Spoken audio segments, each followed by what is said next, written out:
Hey, what's up, everybody? This is Musashi47, and I'm gonna go ahead and do a review on Total War Warhammer 2 for the PC.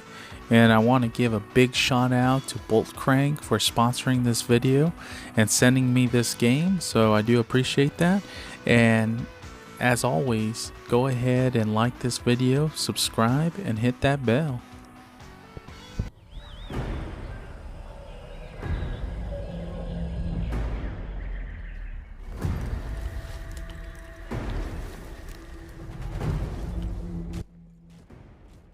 Now, the Total War series is an RTS type of series.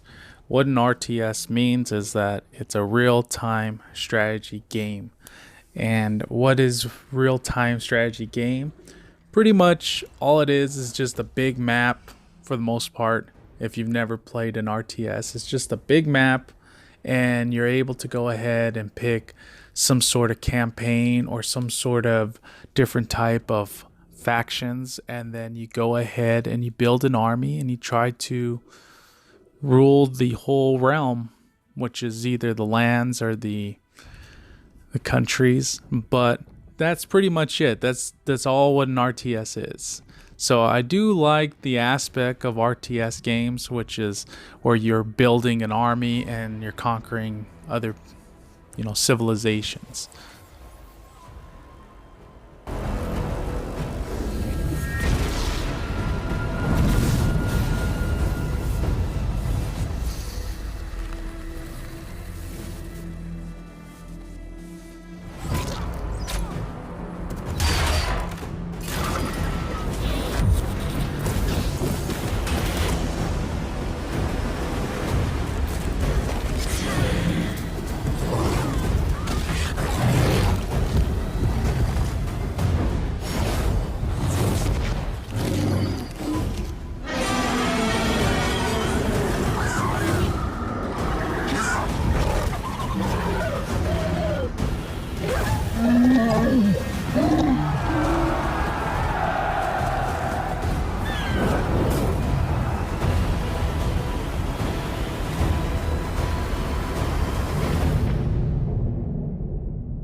That is such a cool intro. I really like how they opened that up for the game itself. Okay, when you're starting off playing the game, you'll notice that there are two different things that you could pick, but one's not available. You can purchase that later on when you're into it. But for right now, you go forward and you can go ahead and see the factions here. There are a couple of different types of factions, different types of races. They have the high elves as well as the dark elves, some toad people, which are usually a frog and a lizard factions. But other than that, I went ahead and I chose one of the high elves, which is Tyrion. I thought his name was pretty cool because it reminded me of Game of Thrones. And also, when picking your faction or whatever type of character that you want to play, also you'll notice they'll have attributes on the side of what good the races are really good at. Some of them are better at cavalry, some of them are better at archers, some of them have cheaper costs. But either way, I've went ahead and picked a high elf race, and I started off with that particular character.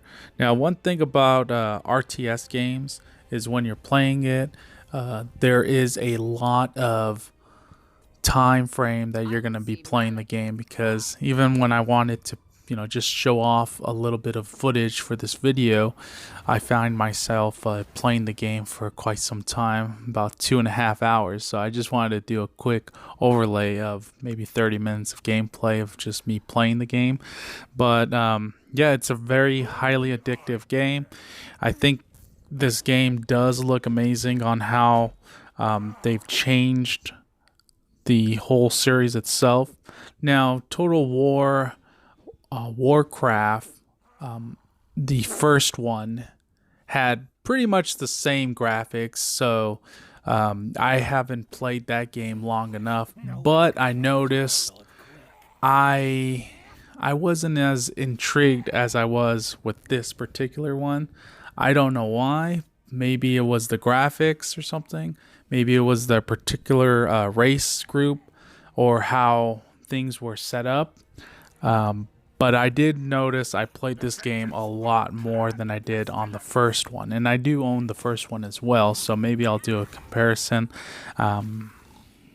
perhaps another time. But either way, I think that the series itself has a lot of different things that they've went ahead and changed.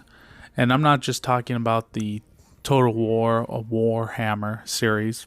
I'm just talking about Total War in general, because they've done a lot of different types of games, such as Rome, Shogun, which is the Japanese style, as well as barbarians, knights. So they have the same layout as all RTS games do. They have either a world map, they'll show you what you're controlling.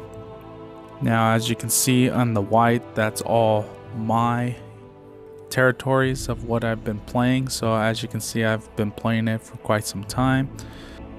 What I do like about this particular Total War series is that you can use your politically policies and trade and alliances, everything to your advantage. You can also, if there's a particular race that does not like you at all, you can change that by showing favor to them, and they will go ahead and appreciate you and become your friends and eventually become your allies. So I do like the fact that you can totally change a particular race, their mind of how they think about you and whether or not they're going to go ahead and attack you. So I do like that. Now this is the best part of an RTS game, is the battle parts.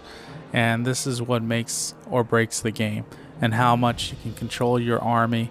Now, as you can see my army here has towers as well as battering ram, how many archers, how many cavalry, and how many also spearmen.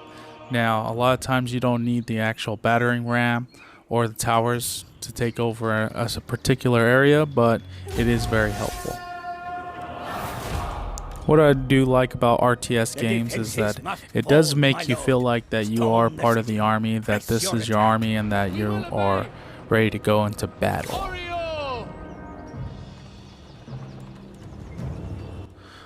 I would rate this game a 9.3. I think this game is highly addictive. It looks gorgeous. It has a lot of good qualities in it.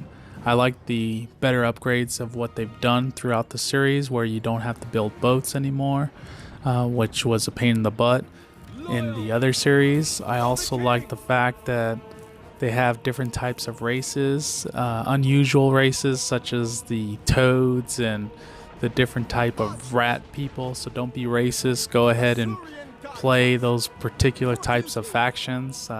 Don't always play the high elves, which I am playing right now, but you know what? I do love this game. I think this game has been one of the best RTS games that I've played since StarCraft 2, and I would highly recommend you to go ahead and purchase this on Steam, and there's plenty of downloadable content that you can actually order as well.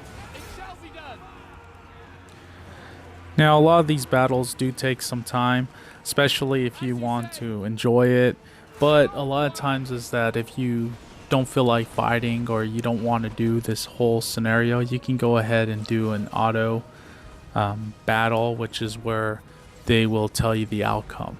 Now, a lot of times is that you're more favorable to win if you have a large army, and it will show you that you are most likely going to win, and you'll notice that there's like a little bar on top. If you see it on while I'm playing, you can see that I have mostly yellow versus red, which means I'm just gonna dominate this whole battle because they do not have enough men to occupy the castle. So, and as you can see, I have a massive army and I am conquering this army. So either way, I mean, you could pretty much make a whole YouTube channel about this game itself. So I really do think that it's one of those games that it's just so much information and so many different things about it. It's really hard to go ahead and cover everything in a 10-minute video. So I mean, this was pretty much going to be a longer video than what it was, and I just had to cut some of this out. So, but I hope you enjoyed the video, and my name is Musashi47, and I'll be signing off.